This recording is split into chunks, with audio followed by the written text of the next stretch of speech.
the last 5 minutes at the end of time. Earth 4. And that, little ones, was how the story of the raven-haired heroines who saved our world began, said Willie the Wobble. Then hundreds of young, yellow-skinned, squeaky, squishy wobbles started cheering, creating a deafening sound like manic hiccups. Welcome to Planet Wobble, home to the ultra-rare and beautiful rainbow toothbrush palm trees. Felicity, twin sister of Felix and daughter to Amatista and Doug, was born with 4 limbs, just like most people, 2 legs and 2 arms. During the Wampus Cat incident, in which young time-traveling Lucas Green accidentally severed one of the large cat's legs with a laser, Felicity in turn lost her right arm. Esme the Swamp Witch claimed this leg as the prize of their conflict. She then bewitched the leg, duplicating it and forcing all the legs to carry her wretched house. For many years, Felicity kept her heart filled with joy about the lost arm, every day seeing new blessings that arose from her situation. One day, while watching the tenacity and spirit of Emery and Emmeline, Felicity became emboldened to take on new challenges and adventures. Having just finished his ration of wood splitting for the day, Shadow Lucas was now relaxing inside Jane's Place Tavern. After the ballet laser battle between the entire population of Planet Vulpus versus Shadow Lucas and Emery and Emmeline, Shadow Lucas single-handedly got everyone to agree to ration the woodcutting work so no one would go cold inside Atro City ever again. Seated at Jules' large table with his feet on the tabletop was Shadow Lucas with a lighter, a pack of cigarettes, a cup of hot coffee, and a real newsprint newspaper. Brushing sawdust from his black leather tailcoat, Shadow Lucas said, "Responsibility. Blah!"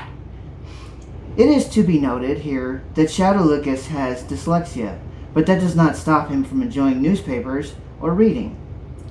With the still folded newspaper in one hand, he picked up the coffee cup and slurped very noisily, completely unaware of the dirty looks from other customers. Setting the coffee cup down, he picked up the lighter and placing one cigarette between his lips, he asked himself out loud, "Now how did Jane used to do this?" After successfully lighting the cigarette, Shadow Lucas began to cough violently, which caused him to fumble the lit cigarette and the newspaper, which immediately burst into flames and landed on the table. Picking up the cup of hot coffee, he launched it at the flaming newspaper, dousing the flames and breaking the cup. Shadow Lucas nervously looked from side to side to see if anyone had noticed. He then picked up the charred and saturated mess and attempted to mop up the tabletop. Just then a warthog soldier walking by stopped and stared at Shadow Lucas, who froze in place, and then he blurted out, "Did you see that bird fly by? Damn thing burst into flames in midair and then died right on my table." The warthog soldier just grunted and walked away. Shadow Lucas shouted at Joe, the marble statue bartender, "Can I get another paper?" Once again seated at Jules' large table with a fresh newspaper and his boots on the tabletop, and despite his dyslexia, Shadow Lucas excitedly began to relax and read. Planet Vulpus did not have a local affiliate of the NNN or Nebulous 9 News, which is to be noted that the news organization Nebulous 9 News did in fact cease to exist after the Great Civil War that destroyed the planet and all its inhabitants of the same name. However, the Foundry had restarted NNN and kept the original name. The director found this a very beneficial branch of his company to have when he wanted to subtly get his point across. Rattling the pages, Shadow Lucas was still looking for something worthwhile to invest his attention towards. Then he ran across an advertisement on one of the inside pages. It was a commercial placed by Farmer Harlan Hoyt of Planet Cowtown, a dairy farmer specializing in Fabardo heifers who produced fresh milk that was at the temperature of boiling when collected. The ad read exactly as follows: "Hot milk in your area," as Planet Cowtown offered delivery across the cosmos. Shadow Lucas, due to being impulsive and having dyslexia, read the ad slightly differently than printed, which was again, hot milk in your area. After standing up from falling out of his chair, he collected the black duffel bag full of cash that was still hidden behind a painting on the wall. Thinking it was high time for fresh excitement, he stepped on the hexagon pad and zap, bip, snap. For Emery's and Emmeline's most recent birthday, they received a visit from 4 old friends. At midnight, on the eve of their birthday, Inferno, Lignius, Bijou, and Echo landed in the Greens' backyard bearing gifts. The twins got together gifts and individual gifts. Each girl received a pair of black heavy boots, black socks and undies, black pants, 2 black short sleeve shirts, and 2 black long sleeve shirts, and finally 2 jet black calf-length duster jackets. Emery got 2 leather sashes that held 12 pure silver throwing knives in each. Emmeline got 2 leather sashes that held 20 pure silver shot shells in each. However, today was now Halloween, and the twins had convinced their parents to allow them to wear their birthday presents as Halloween costumes. Just then, there was a knock on the Greens' front door. As Lucas opened the door, he was greeted by Denji, who had his hands in his pockets and was using his very long prehensile tail to hold a small box. "Special delivery," said Denji. "Nice costume, dude," said Lucas. "Come on in." The twins very quickly noted Denji was in their house and immediately monopolized his attention, showing off their black outfits and weapons. Jane eventually broke it up, saying, "Let the poor boy breathe, girls." Stretching his arms behind his head with a mischievous grin, Denji casually said, "I saw 2 people inside of a Wampus Cat costume coming down the sidewalk." Emery immediately pulled a small wrinkled brown paper bag from her back pocket and used it to hyperventilate into. Jane started to lunge at Denji, but Julie was faster, hugging Denji while holding the back of his head while whispering to him. "Would you like to learn what happened to Stink Weasel's right eye?" asked Julie quietly. Julie released Denji from the embrace and backed away, wearing a smile like poison honey. Denji apologized profusely to Emery, who replied, "No, it's okay. Emmeline hugged Emery while also whispering. Just then the doorbell rang. Grabbing the large bowl of candy, Lucas said, "I swear these kids start earlier every year." Standing on the stoop were what looked like 2 teenagers in very elaborate Halloween costumes. Wearing a varsity jacket with jeans and sneakers, the boy had a handsome face and purple shimmery skin. Wearing a cheerleader uniform with sneakers, the girl had a kind countenance with cerulean blue skin, and her entire right arm was swirling and shimmery with a faint smell of licorice. "Trick or treat," said the teenagers loudly. While they were both smiling through clenched teeth, Jane and Julie started to panic. "Jane," asked Julie with her teeth still closed, "why are the 2 youngest cosmics at your front door?" replied Jane in a sing-song cadence. "I don't know, Julie." Jane and Julie rushed to the front door to greet the surprised guests, fumbling with their manners due to the anxiety. Taking the lead, Jane greeted the teenage cosmics, saying, "Hi, you 2. You sure did come a long way for Halloween candy." Felix and Felicity stood at the edge of the threshold, smiling. In his usual oblivious fashion, Lucas, still holding the large bowl of candy, asked, "Babe, you know these kids?" Julie quickly interjected, "Of course, these are Emery and Emmeline's friends from school. They just live on the other side of town." Lucas lit up as he ushered the teenage cosmics inside, and Jane and Julie balled their fists and softly bit their knuckles behind Lucas's back. Emery, Emmeline, Denji, Lucas, Jane, Julie, Felix, and Felicity all stood in the living room in a Mexican standoff waiting for someone to speak first. Lucas blurted out, "Does anyone else smell licorice?" Felicity giggled, and Jane's girl's eyes grew very wide. Shakily, Jane began to speak, but Felix cut her off and said, Greetings, Aquin, Bubblegum, Young Jane units, Denji and Lucas. Felix walked over to Lucas and shook his hand firmly, saying, "What a legend." Jane? Lucas asked. Jane made an audible whimper. "I like this kid," said Lucas, "but who is he, and what the hell is going on?" Felicity responded with heavy theatrics, gliding into a knee-bending bow and announcing, "Please allow us to introduce ourselves." Felix and Felicity moved to the center of the living room, politely waving, and everyone took a step back. The teenage cosmics closed their eyes, and the sound of thrumming energy could be heard as the twins started to glow. Suddenly, with a warble and a pop, the cosmics shifted forms. Emery and Emmeline shouted, "The Shimmery Licorice Dog!" Denji, Lucas, Jane, and Julie shouted, "Earl from the Diner!" Together, the purple shimmery octopus and the cerulean licorice dog said, "Always have been." Warble pop. The conversation quickly turned frantic and jovial, and much crosstalk happened with warm embraces.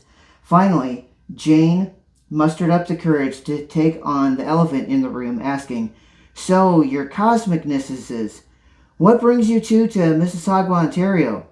Felix said, "We would like to borrow your warrior daughters to help us with a scavenger hunt." Lucas flicked the one piece of blonde spiky hair on his forehead with his index finger and asked, "Scavenger hunt? For what exactly?" Felicity executed a head-height forward kick and caught her sneaker with her one real hand and the one shimmery hand.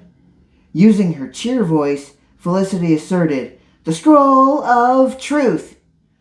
No one spoke or moved as Felicity released her foot.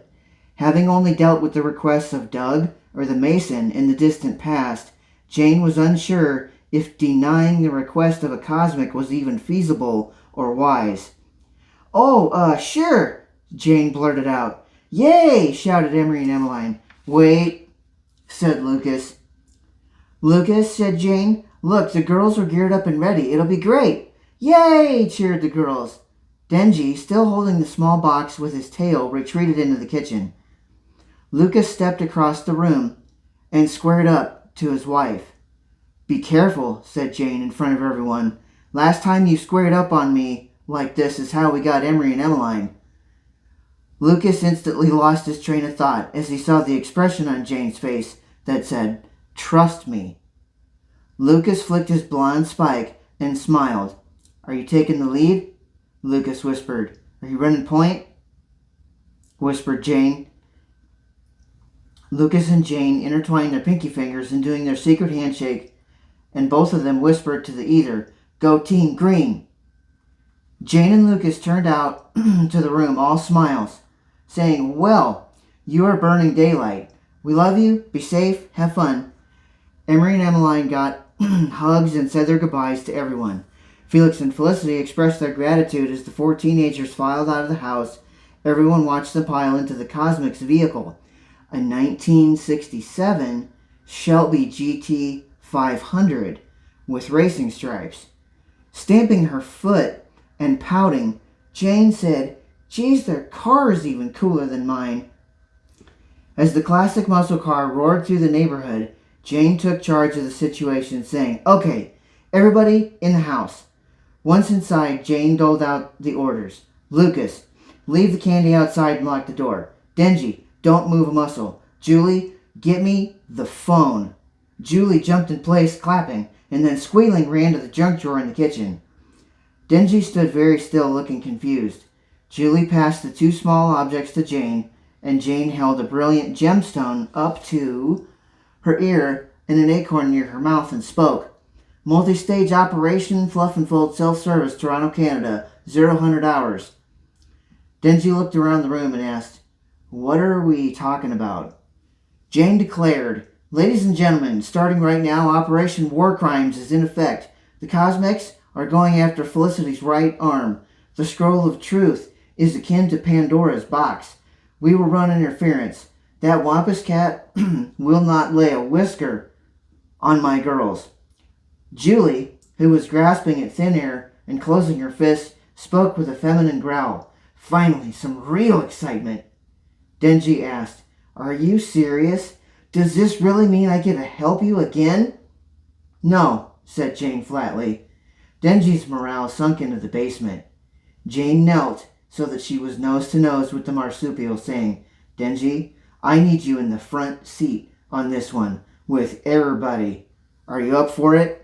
Clearly emotional, Denji made a circular motion with his index finger and swirled it in the air and asked through a crackling voice, You mean everybody, everybody? Jane smiled and said, What do you say? Denji exhaled and said, That's a Texas size 10-4. Don't stand around, coaxed Jane. Hop in your wetsuit. Zap, bip, snap.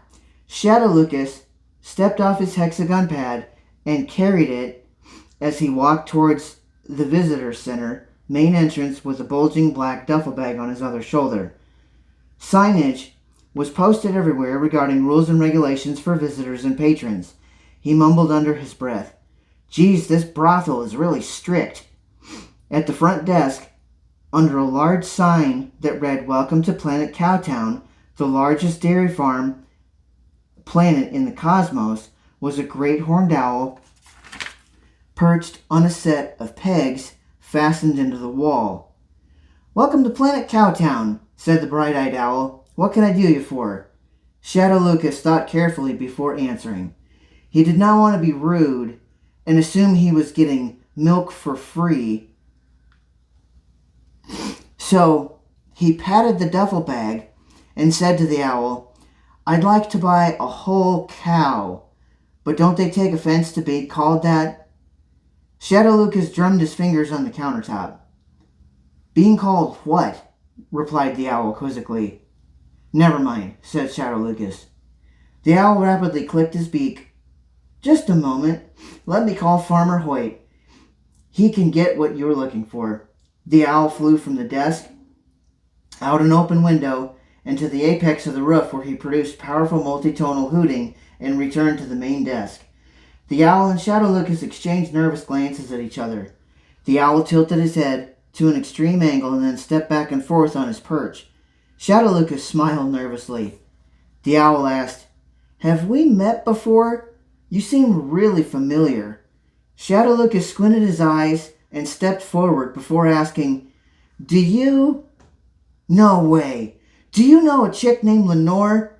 The owl spread one long wing, using his flight feathers to point at Shadow Lucas, and said, Had to stop hanging out with her. Do you know she cheats at checkers? And son of a bitch, erupted Shadow Lucas. The pair started yakking and blabbering for several minutes until Farmer Hoyt arrived. The owl again pointed at Shadow Lucas while saying, Be good. Turning while walking, Shadow Lucas called back to the owl, If I can't be good, I'll be good at it. The owl preened his feathers and looked up, saying to himself quietly, God help that poor fool, and clicked his bill.